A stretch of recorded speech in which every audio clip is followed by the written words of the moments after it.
নমস্কার বন্ধুরা, আমার একটি ভিডিওতে আপনাদের স্বাগত জানাই। আজ আমরা করেছি পনির এবং ডিম দিয়ে বিরিয়ানি,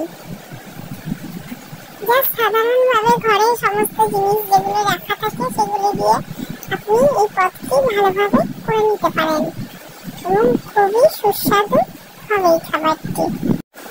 ঝাল ঝাল লাল লাল বিরিয়ানিটি খেতে দারুণ হয় সহজ উপায়ে।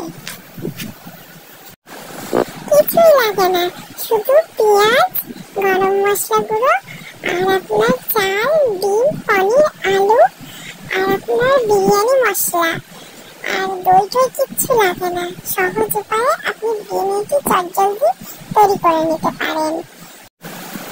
চালটি সিদ্ধ করে মার ছড়িয়ে পেঁয়াজ বেরেস্তা করে আপনি ডিম সেদ্ধ আলাদা করে পনিরটিকে ভেজে নেবেন এবং পেঁয়াজ কুচি ভেজে তুলে নিয়ে তার মধ্যে জিরে গুঁড়ো, ধনে গুঁড়ো, বিরিয়ানি মশলা দিয়ে করে নিতে পারেন। তারপর গোলাপ জল, কেওড়ার জল আর আপনার মিঠা আতর ছড়িয়ে একটু গরম মশলা দিয়ে ঢেকে নাড়াচাড়া করে দিলে রেডি আপনার পনির এই বিরিয়ানি। ধন্যবাদ বন্ধুরা আমার এই ভিডিওটি আপনার মূল্যবান সময় দিয়ে দেখবার জন্য। ভালো থাকবেন, সুস্থ থাকবেন এবং ভালো লাগলে লাইক, শেয়ার এবং সাবস্ক্রাইব করতে কিন্তু একদম ভুলবেন না।